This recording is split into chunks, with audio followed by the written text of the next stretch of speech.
Okay, can you hear me? Yep. Okay, so I'm gonna make deep fried lobster tails. It's very easy to make, shouldn't take you more than about 10, 15 minutes to make a couple of them, okay? So one thing you wanna do is you wanna prepare your lobster tail. It must be thawed out, you know, because I bought mine frozen from Walmart.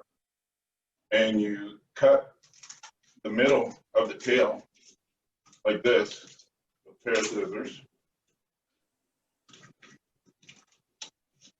And just give it a little squeeze. You hear it crunch. Then you can open it up and you can take the, loosen up the insides.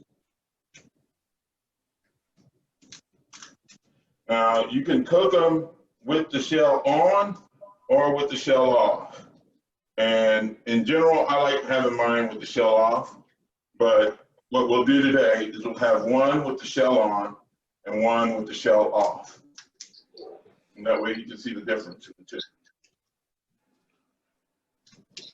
All right. Keep the little flappy tail on the end.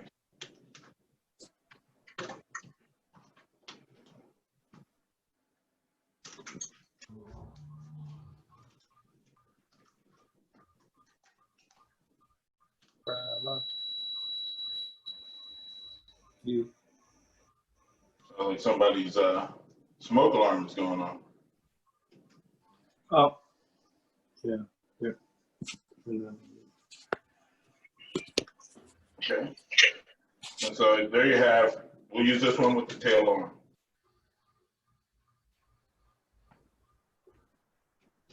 You want to go ahead and put some Old Bay as much as you want. I like Old Bay, so I'm a little heavy at times with it. Put some Old Bay on the lobster tail.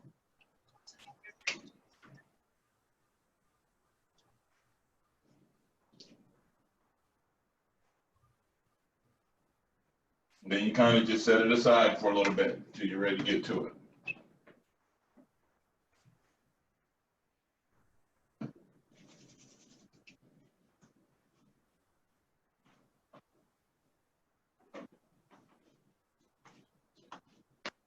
All right, next you have 2 cups of cornmeal, ½ cup of flour. You just go ahead and mix that.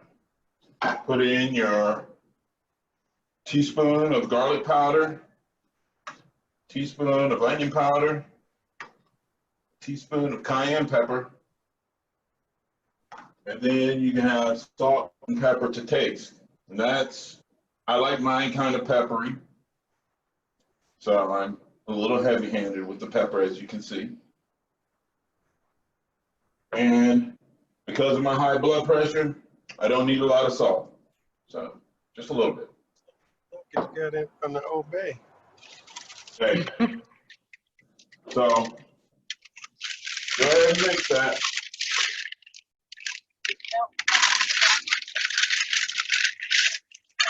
Okay. Make sure we're on mute. And then you get your lobster tail and you coat it with that.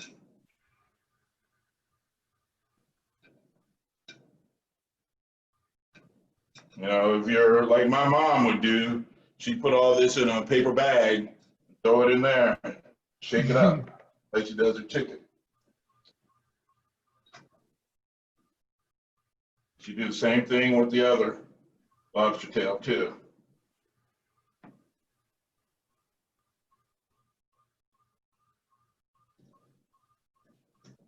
Now I preheated my oil. My oil's at about 350 degrees. Use vegetable oil. Hey, Tim, throw one more in there. I'll be over there. Yeah, right. So then I like to use peanut oil because peanut oil can take the heat and it's reusable. And it adds a little bit of a nutty flavor to it. But the recipe calls for vegetable oil, but be creative and use whatever oil you feel like using. So. bring that over. And then you see it start to cook there.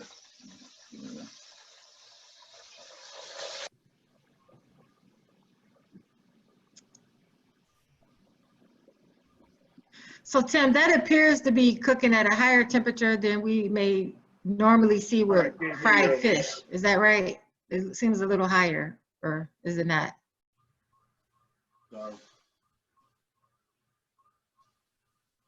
Everything only takes about 4 minutes of cooking.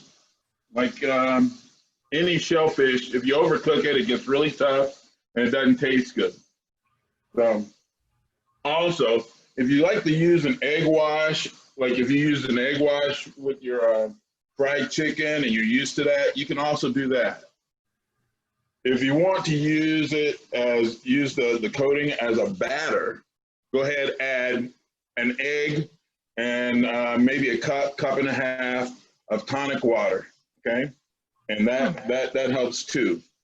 And it'll come out as a batter. I didn't like it. I did it as a batter and I didn't like it because, you know, some folks like that beer battered haddock and all that good stuff. You know, I don't care for that on my shellfish. So, but everything looks to be cooking very well. Looks good. And it's very, very tasty. You can add some other types of seasonings if you want. One thing you should think about adding, if you would like to, is maybe some paprika, maybe even adding some of Roosevelt Slap Your Mama's seasoning. It's all very flexible. If you want to add more garlic, less onion, more onion, less garlic, it's all good. It's all fair game. And a lot of it is just what you think you would like to taste. So I think it's been about 4 minutes here. And I'm gonna go ahead and take this out and see how it looks.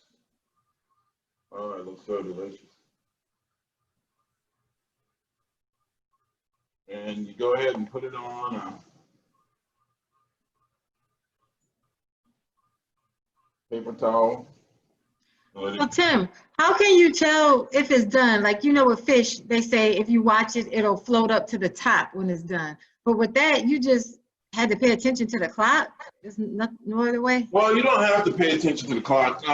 Normally with shellfish like shrimp and lobster, the shells turn red when they're done, but this is so hot that the shells will turn red almost immediately.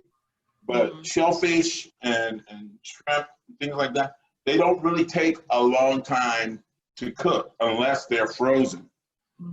Frozen, you give them a little extra time. You bring, with a lot of stuff like meats and things, if you don't want it to take a really long time to cook, you bring it up to room temperature before you start to cook it, because that's some extra heat that the oven or the oil or whatever you're going to use doesn't have to overcome. And even when I cook my steaks on the grill, I try and make sure my steaks or my ribs or my chicken is at least room temperature. So if I marinate it overnight in the refrigerator, I'll come and I'll take it out early in the morning and let it sit so that it comes to room temperature. And then you can cook it, and it cooks really nice on the grill and things like that. So bring your meats up to room temperature. Got it.